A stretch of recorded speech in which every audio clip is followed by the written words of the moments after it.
We got a little setup here, as you can see. Well, I guess so. How many of us are there?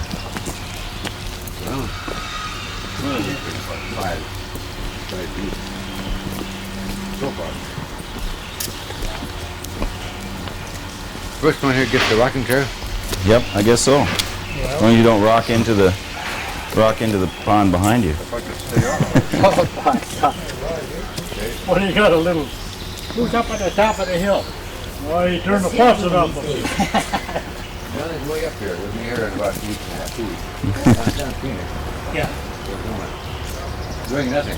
Sit where you want to, wherever you want to, Walt. Bored, I think. Put him on the black seat there. You was a black sheep when I you got were down young. here first. Sit over here, Ed. Huh? Sit over here.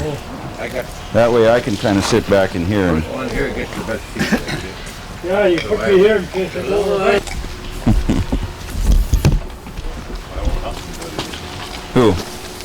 You guys went hunting together? I'd drive him to him and he'd shoot him. Pretty soon I got just as good a shot as he was, then we had to reverse. Was hunting off Sand Bay area, and quite the spot. So they made a drive through, and Leroy don't come out right away. I walked down the road, and he says, "Walt," he says, "I shot 2 of them." He says, "They're up by the ravine up there." He says, "You go dress them out, and carry one out, one small one." He said, "I'll take the small one." You carry him out. Bud Guinea was along. So I went to Hanson to tell him, Hanson to come and pick up the deer that was laying out. And I was dressing the deer out, and Bud Guinea, awful shaky, scared. Knew he was violated the law, you know. Oh boy. So I see Bud standing there looking at me, you know.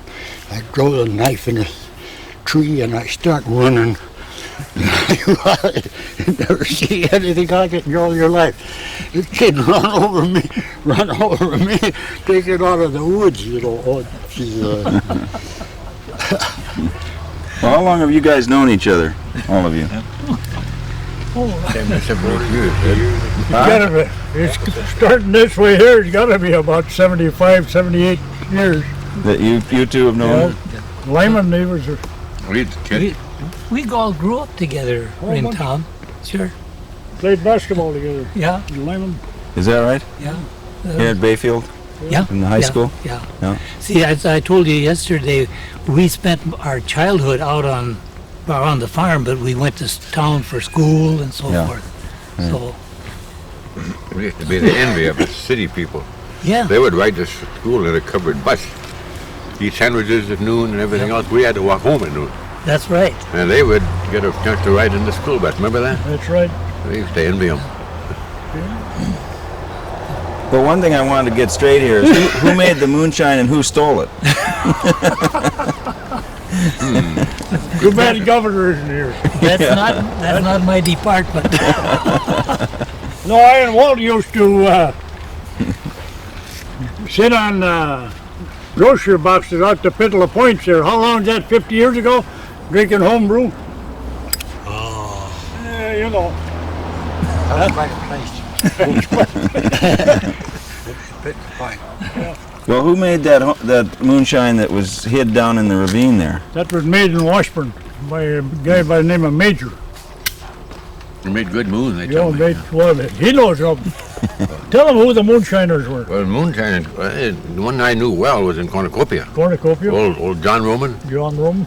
And my dad tells a story about John Roman's moonshine. He had it all stored in a shed one time. Yeah. And the shed burned down. So the guys from Bayfield came out there and said, "Got any moon, John?" "No, all I got is some old stuff. It's burned down and it just tastes funny." Tastes So they gave him some of this stuff and they get back next week. "You got any more of that scotch?"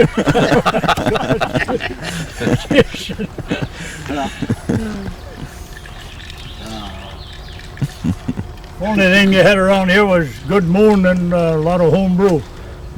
By the way, was that your uncle or your wife's uncle that used to make it a little Sand Bay there? Oh, my wife's uncle. Guy by the name of I what? didn't have any uncles in this country. You know what his name was? I come from out west. That was Beck, wasn't it? Beck or Otto Beck? Beck, yeah. Otto Beck. Yeah. And what did he make? You made I don't know. some gut right. I'll tell you something, man. I've got the boiler at home that he made it in. It's got the thing on the top for the spout and everything. Yeah. Copper boiler, yeah. You got it? Yeah, I've got it in the basement at home. We had a number of good drinkers. Gave it to us for a wedding present. Gee. Do you remember Jack O'Day?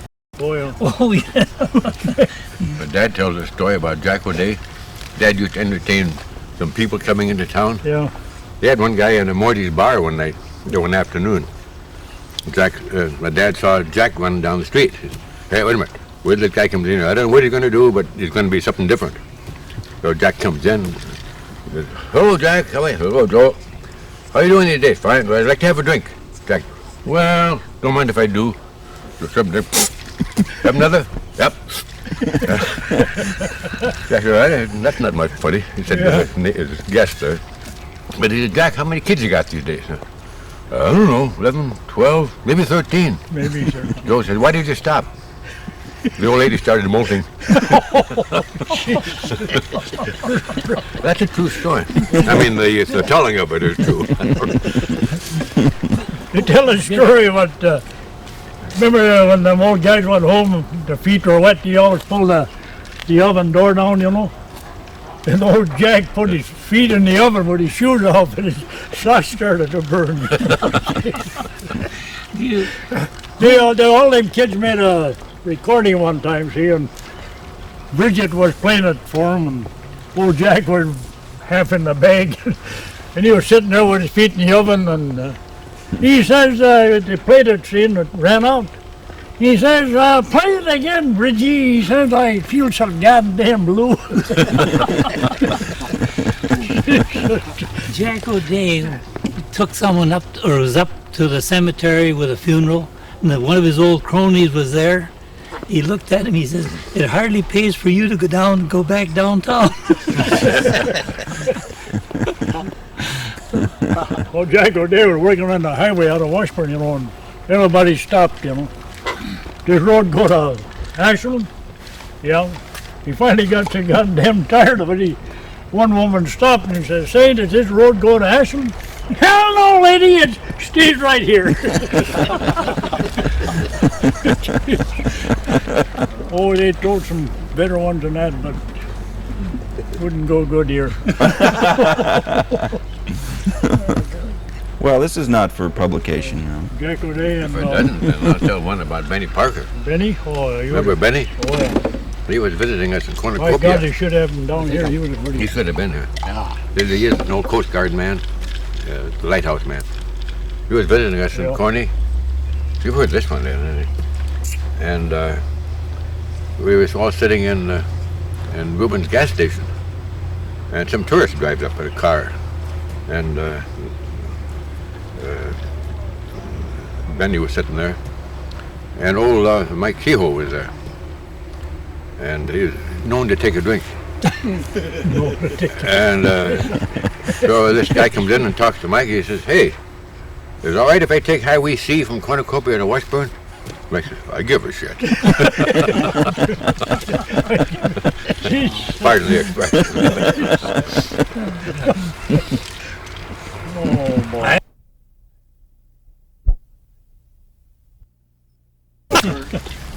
Am I there? Man, it'll all get worse. You're in there somewhere, I'll Walt. crawl into that thing. Yeah. Lyman, you were going to tell a story here about. Benny Parker. Yeah, we were in the 6th grade, and Jessie White, great big woman, was our teacher. And Benny used to be, he was a real terror. And one time she came back and she yanked him out of his seat, and he stiffened up, and all she could do was just rock him back and forth. He wouldn't shake like she wanted. He says, lady, if you tear the buttons off that shirt, you're going to sew them back on. He was a tough one. What happened to him? He went to the Coast Guard, and I haven't seen him for a year. He was in town a couple weeks ago. Now, what's all this noise I mean, since Gov can't make it, what's all this racket about Chivalry, he said? You got enough stories in there. Oh, that part there. When Eli and, remember Eli LaPointe, or not Eli LaPointe, but Eli Hendrickson and Governor's sister got married. They live right across the road there from Julian Olson. Oh, yeah. And the night we Chevrolet him, we run that old Dodge right up to the bedroom window, and we had that cutoff on the muffler wide open. And we kept it up. Finally, the damn kitchen door flew open, and bingo! We left the car there and started down the road. But then when Rasmus got married up there, he married that Dernish girl up in the top of the hill there, see? After And we had one of them 24-inch circle saws, see, with a big hammer. And brother, he come out of the damn door and he grabbed that saw and we all took through the woods, you know. I could saw it like this here, zing! He'd cut us in half. Yeah, the three of us worked at the taconite plant. You three. I know you worked up there. Leroy was 18 foreman in the sheet metal department. Mm-hmm. And I was with Honeywell on the control equipment on the instrument. And by gosh, it was awful good to me. They had, I was working on a straight contract.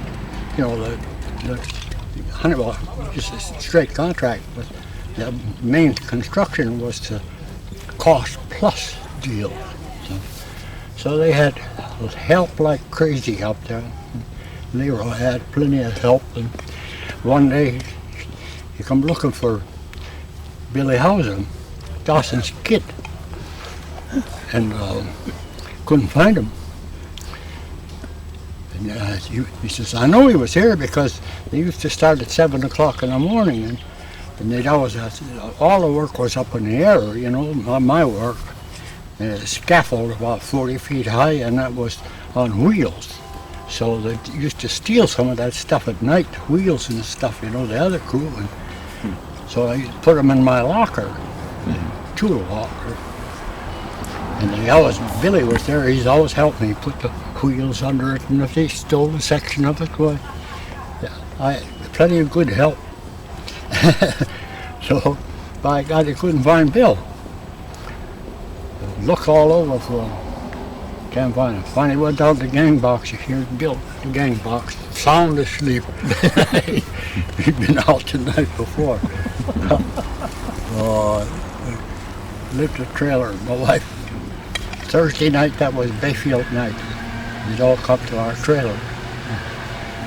Madge always fixed dinner. Bill says, the best meal I eat all week, he says, when I come over to your house. Well, quite a job. Well, who are some of the other characters that you guys remember from Bayfield? You know. Characters? Yeah. Tell them about Sammy Roy. Sammy Roy. At the time they had him in the, when they had him stripped there, had him in the cage there with the wild man, they threw raw hammer. That was Buster Gordon. No, Buster Gordon. That was Buster, that one. Old Sabota. Was he in there too? He lived right next to high school. Yeah. Augie Olson, Jack O'Day were standing on a corner by Myers, see, and they looked up the street at Standard Oil. Here was Sabota's Standard, see. And Augie Olson said, look at that Duke of Borg. You know, big enough he had to screw an elephant on glary ice. He said, sorry, but you asked for it. Oh, that Augie, wait, another one of it. Augie Olson and Powers, the time they had that wreck over there by Club Lido, see. And they had them both in the hospital.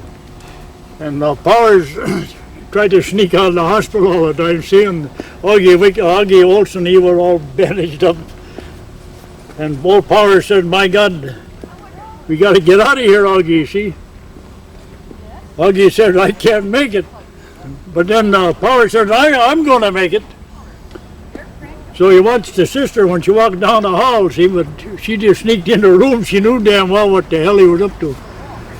Down the hall he went, and sister says, "Hey," he said, "where you going?" "Oh," he said, "make way, sister." He said, "I was just heading for the toilet." I think about Patty O'Day. Patty O'Day. Oh, geez, another one. He was a character. He's too peerless. Who's this? Patty O'Day. Patty Son of O'Day, Jack too O'Day. peerless. So by gosh, they had a tavern right next to the Standard Oil station down that went out with a flood. But instead of sweeping the floor and stuff, they got sawdust. And they put green sawdust all over the floor. And old Jack O'Day, he's been peerless. You know, they had great big brass spittoons on the corner. You know, but that wasn't all. Oh, gee. I think there was a million stories about old Jack, wasn't there? The guy walking up the street with a sack of flour, and Jack said, "Look at that stupid son of a bitch, but he hasn't got a pint of whiskey in the house." I never slept on the basketball court. Jack O'Day, she was walking from up the street. He said, "Look at that skinny son of a throwing throat." I said, "Goddamn skinny," he said, "you can hell smell the manure right through him." Oh, that old day, he had some of the damnedest things. Old him. He was a teamster, wasn't he? Yeah.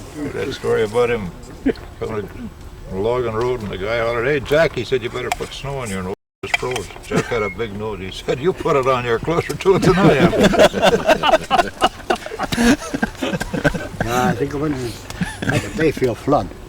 That flood We come into town. That's when I was building the cabin out there. We come into town. It was stormy, so come into town.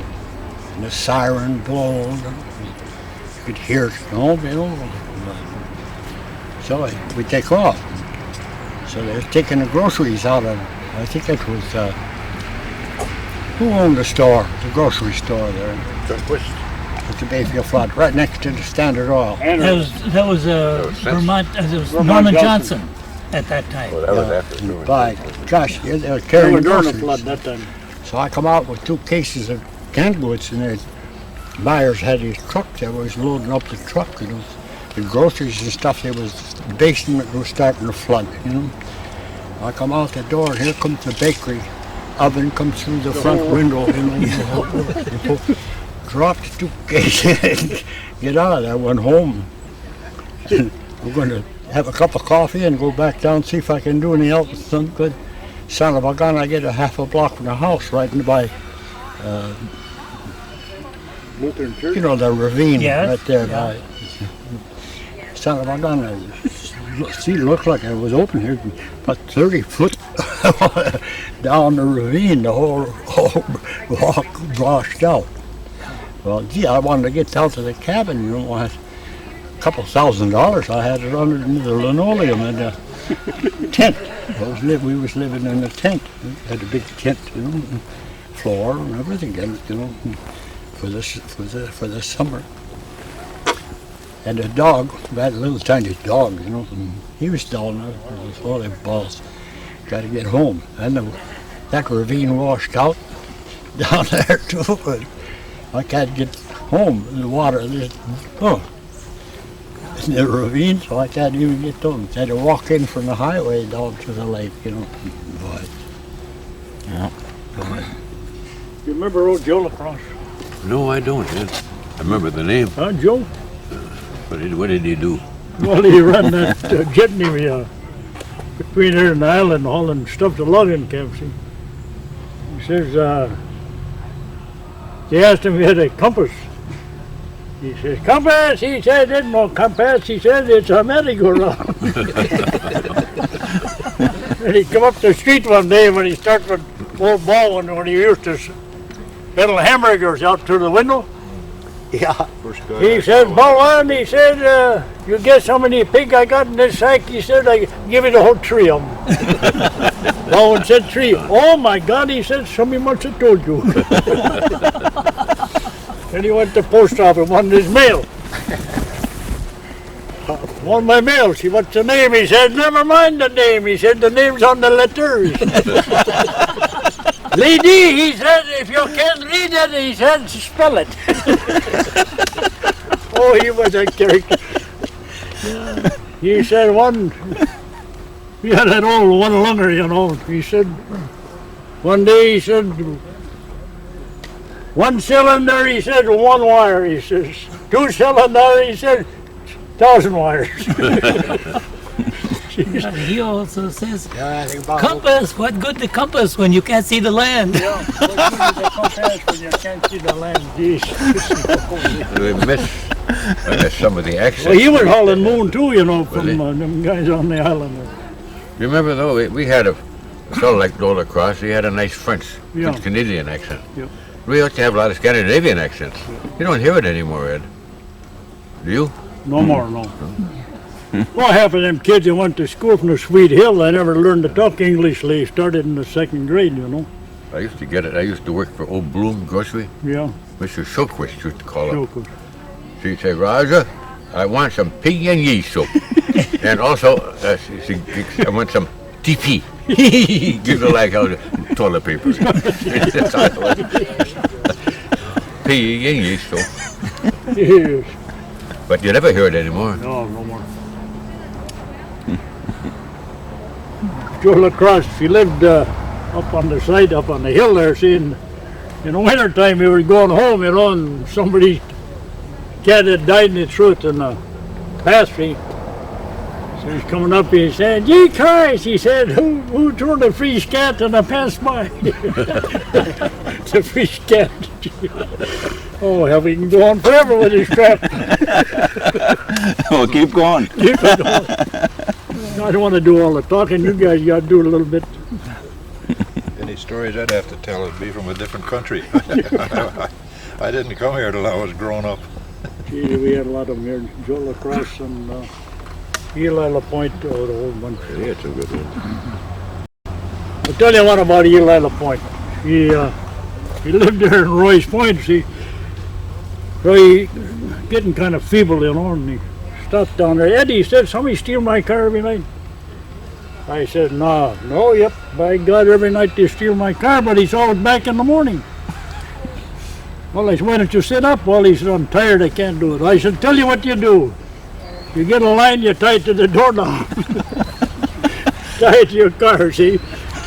Well, the first thing in the morning, you know, he gets up, you know, going downtown for breakfast, starts his car, he pulls the door and the whole goddamn thing down. He stopped down at the store and he says, "Where's that?" Well, Shirley said, "I don't know." "Well, he owes me $85. "What for?" "Well," he said, "he ruined my door." Started his car and they got the whole goddamn door jam and everything. I didn't tell him anymore, God. It used to be quite the Oh, you were stop. starting to get a little bit senile, you know, and all old. Coming from That's next door where I and you Ashland. used to drink. Coming from homebrew. Ashland, and here's what Benny Tompkins' brother, and he was walking home, and I picked him up on the highway, stopped on the road, and going to ride home. Oh yeah, he had a bandage around his head. I said, "What happened?" "Oh," he says, "the wife and I got drunk, and she hit me with a hatchet, and it cut a hole inside my head. Well, I just had her patched up." So I brought him into town, and he says, "Well, I got $50." He says, "If you'll take me home." He lived out by, on the other side of Red Cliff. So I said, "Sure, I'll take you home." So when they get out there, oh, geez, 5, 6 kids, you know, they come over, they're glad to see their father, you know. He give me the $50, and I give it to 10 cents to each one of the kids, you know. So I told Pitt's wife, what the hell was her name? Pitt LaPointe's wife. Oh, Louise. No, Billy. Huh? Billy. no, Lloyd. Pitt's wife. Oh, that's very. Lucille. Well, anyhow, I stopped there and had a beer. And I told her about it. I laughed about, you know, the whole works. And he says, He said, I'll make you a bet, Walt. I'll bet you a drink. By God, he'll be here in a half hour. He'll take that $50 back from the kids, and he'll be here in the inside of the next half hour. So I stopped by there about a week or so later at the store, had a beer. He says, Walt, you owe me a drink. It was 5 minutes after you left. He was here with the change. Oh, Mother. I said to this topic, I says, Chris, you're not going home to that, are you? He says, I can't blame her. She was just as drunk as I was. We get along okay. Did Helen ever tell you anything about Wally Cease when he used to catch the ball here? No. Huh? Best catcher we ever had. Oh, he was right in the big ravine where they had the ball. Right down below here. Oh, he used to get men. Oh, he used to tease them about Helen. Remember when Doug Knight was pitching? Yeah, Eleanor might have told you that story. No. Every day was the catcher. yeah. Batteries for the day was night and day. Batteries from night and day. Yep. Doug was a pretty good pitcher. Boy, He, Gordon was better than he was, though. Was he? George Gordon, yeah. Well, Doug used to pitch for the University of Wisconsin team. And they had a pretty good team that year, whenever that was. It must have been 10, 11? Oh, it had to be later than that. Must have been around 18, 19. Anyway, the team was so good that they brought the team over to Japan. And they played a few games, exhibition games. Then, I don't know what happened to his arm. Must have thrown his arm out, or maybe he wasn't that good to begin with for major leagues. But he was good. Now, you played third base, I remember. Didn't you tell me you were... Not very well. I played third base because we could right down here in the ballpark, and the sun was over here, so the sun didn't get in my eyes. That was my qualification for playing third base. What'd you play at? I don't know, second, I guess. Second base, I guess. Were you That's in so on- damn far back. I wasn't in on baseball at all. You were basketball.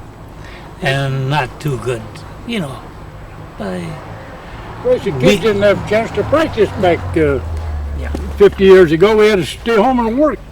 Not like the kids today. That's all they do is play. it was work when we were kids. We had to work. Yeah. Yep. We have a bobcat. Yeah. But you still had time to get into some mischief, right? Oh, How yeah. about the time you had that BB gun down at Hayward when you shut the lights out in the dining room? Yeah. Yeah. Remember that? That's got a little bullseye pistol thing. Yeah, a little pistol there. Well, Dad had an idea that somebody had... Got some pretty wild stories, too.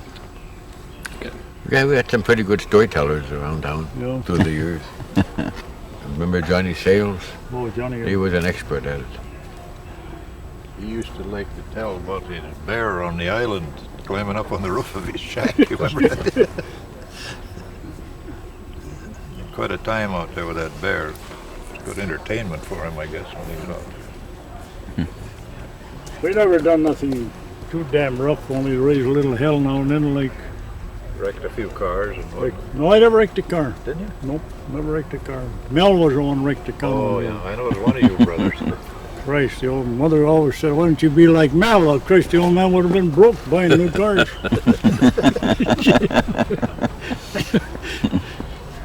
What about this BB gun story? I don't think it's much of a story, but I'll start it.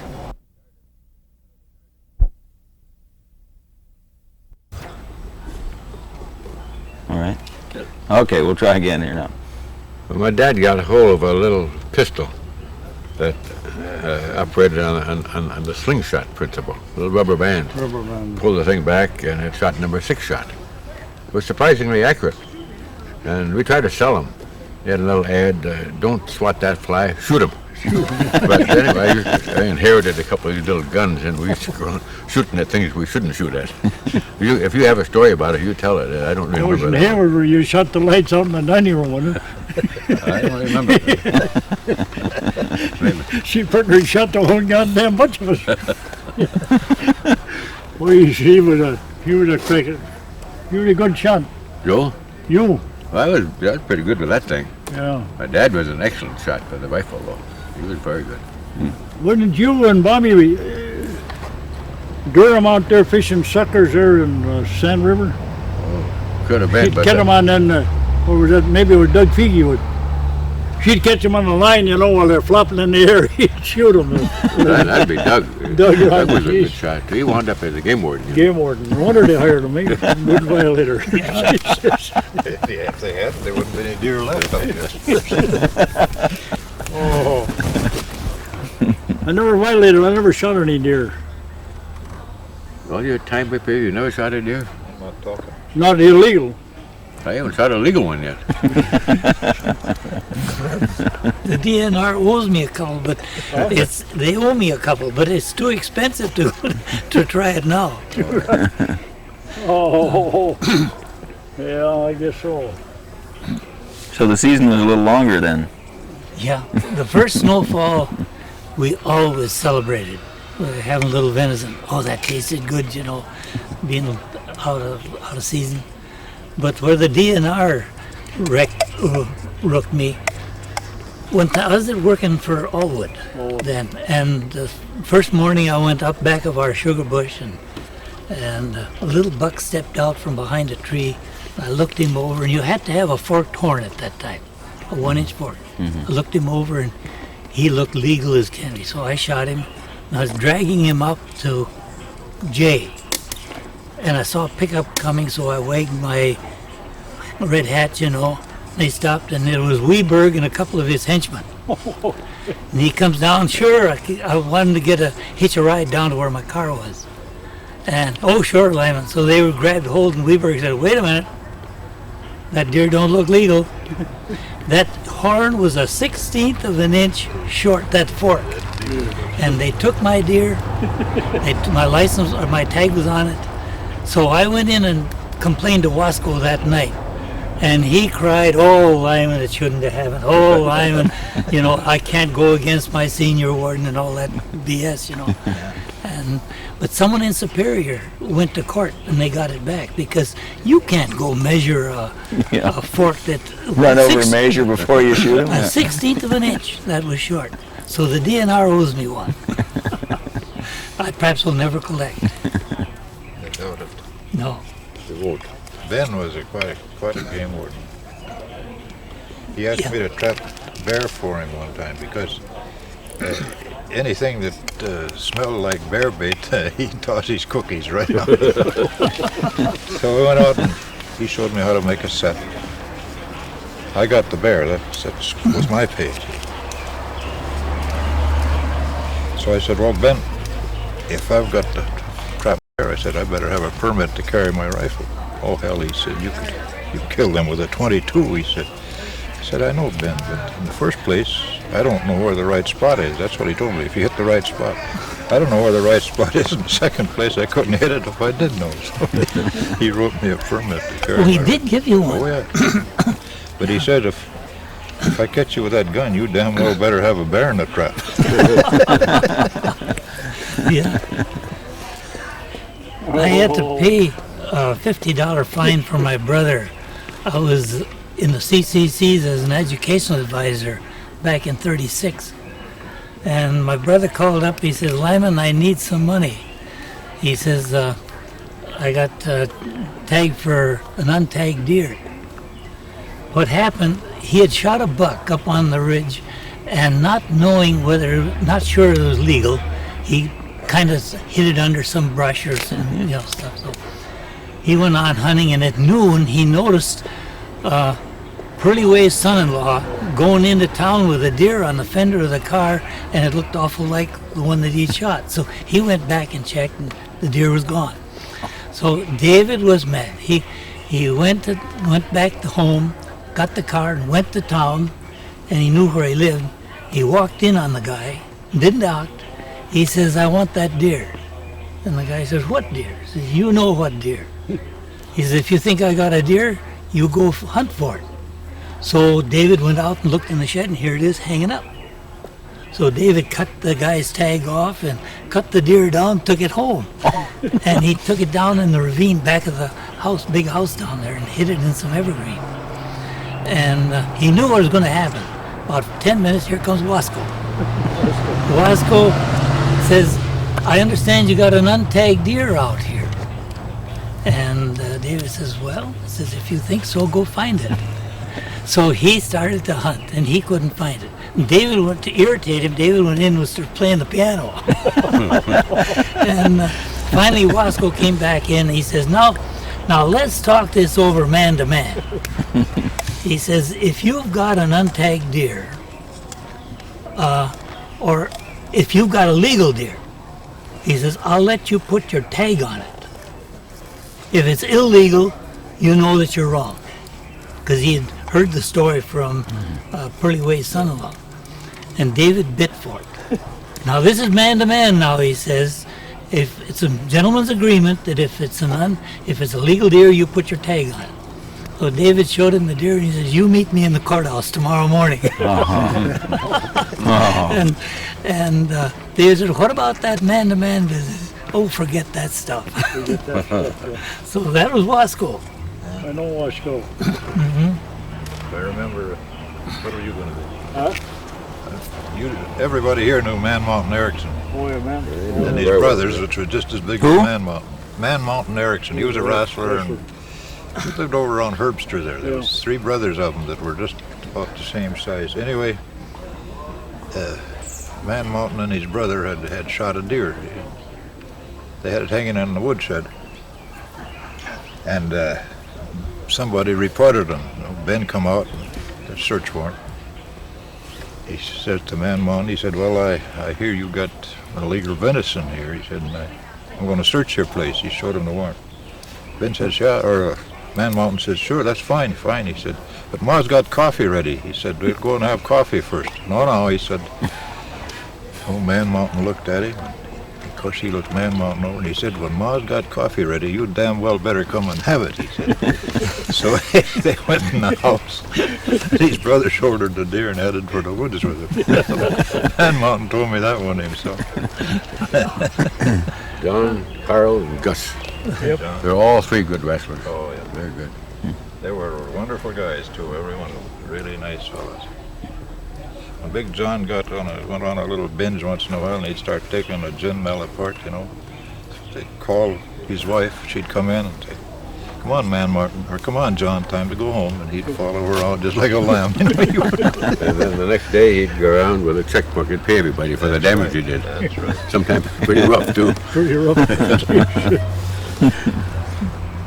What was occurring to you, Ed, a minute ago? What about the game warden? Yeah. Oh, I had a little incident on the lake. We were coming in one day and deer swimming, see? And picked it up and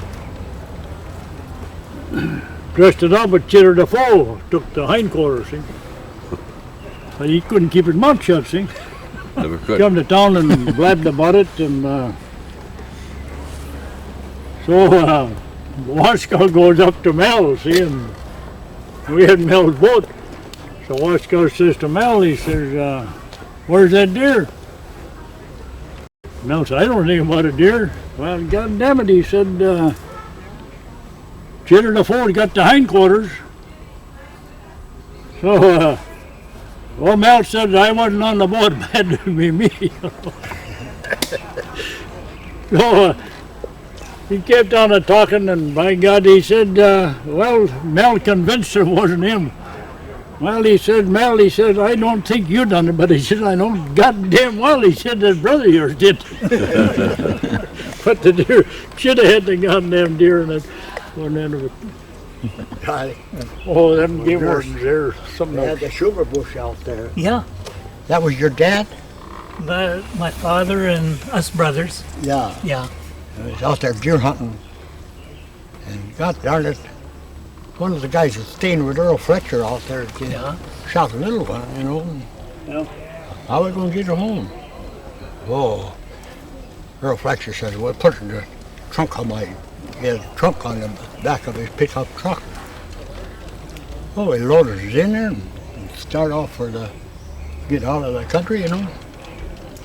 Son of a gun, here's the game warden. So Earl Fletcher stopped. He says, you better jump on him. You're right in. Game warden got on, sat on top of the deer. never hit up. That was it.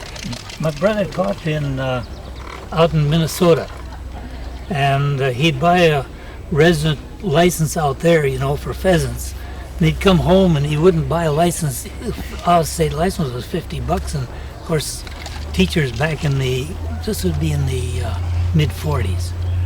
And so he'd borrow my rifle rather than take a chance on losing his. He had a 357 Magnum Winchester. So I'd say, well, now for gosh sake, stay away from the roads. But he wouldn't. He couldn't do that. He was out there below, beyond this, on the Whiting Road back off the ways. There was a good deer crossing, and he thought they'd sit down in the ditch and be out of the way. And he was listening for deer, and he didn't hear this car roll up right alongside of him. It was Wasco. And Wasco thought it was me. He says, Harvey, or Lyman, did you see anything? No, not a thing. He says, you know, a nice buck crossed the road just back here, not 100 yards. He says, if you go back, you might get a chance.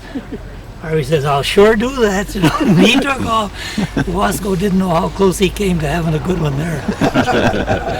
He should have known the difference between us, because, you know, we don't look alike. But he thought it was Harvey.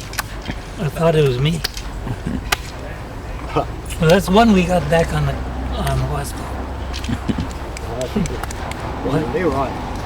Leroy and I was working up on the taconite outfit, you know. We go in there, they was at fishing contest. Leroy and I looked them over, and there they were weighing them in a fishing contest. And son of a gun, look at them, you can see where they've been in the gill net, you know, when you caught in the gill net. Gosh, you let them get by with that. He says, I'll talk to Hoaxins and out in the sandbank, they're fishing pun nets. And I says, okay, I'll talk to Dan Lindahl. He was fishing out of here. And I talked to Dan. I said, Dan, if you get a big brown trout, why, I'd like to have a goddamn fishing contest. Come home the next week. Dan comes out the house. He says, I got your fish for you, Walt. But he says, first we're going to, I left him in the pond net, so he's still alive. I didn't take him off, threw him back in. So I went out with him, Dick Goodluck, he was fishing for Dan before he started for the state. So we get out there, and she says, they got a sturgeon in that son of a buck, 6 feet long or more. So he says to me, he says, throw him over the side of the net when they had 50 left. Throw it over the side, and I grabbed hold of him by the tail, you know. Fished him like that, kicked out, and I damn near fell in the lake. You know, you could stay there as far as I'm concerned. Well, I had a brown trout 12 pounds. So he says, you better take another one along. So one don't look good, take two. I had another one about 7, 8 pounds. So by God, I get up there and weigh it in. Oh boy, that was good. Got the ticket weighed in. Come over there. They had Rocky Tellers in Ashland or Ruth, you know. It's on this show. Walt Lindquist, biggest trout of the week. Top bouncer. Oh, Jesus, here comes the game warden. What's that? Wasco? Not Wasco, yeah. Well, anyhow, where'd you get the fish? I come home that way, I seen it on the air, and I got Chum Chapey to open the post office and get my mail, you know. So I tell Chum, I says, Chum, I was fishing with you last week. That's my story. You know? By God. I says, well, you ask some Shapey. He'll tell you I was fishing, caught the fish by Bass Island. But there was a big wrangle, and so I lost the fishing contest, that prize anyhow. They had won 12 pound 8 ounces, and mine was 12 pound 6 ounces. But I never heard the end of it. I said, I looked damn well, you're lying to me, Walt. Never did get a chance to. You got that $2 tackle box, but Yeah, I got a tackle box on He it. never did figure out how to whitefish something gunny sank to, did he? Round it up here. That or maybe some liquid refreshment. Tackle box things Well, up and what's stole going that on out of there? my automobile. Okay. Well, let's. Oh, Weberg. Weaver. Oh, yeah, That's after we were up in the range then. the one about Paul, though, Oh wait, you remember what old Paul when he went over there to spoil that lick that Aiken had? oh, yeah. Yeah. Aiken had a lick in there, see, and old Paul was over there going to kerosene the goddamn thing, and in the meantime, Paul had to take a crap, you know. He set his kerosene can on a stump, you know, and backed away a little bit, and Aiken told him, shut hold in the kerosene can, and he run like hell, you know. A few more shots. Got up, judge over there with his guy, you know, and just said, you got any evidence? Oh, yes, he said, he's not going to get sick, but it's a Holstein deal, right?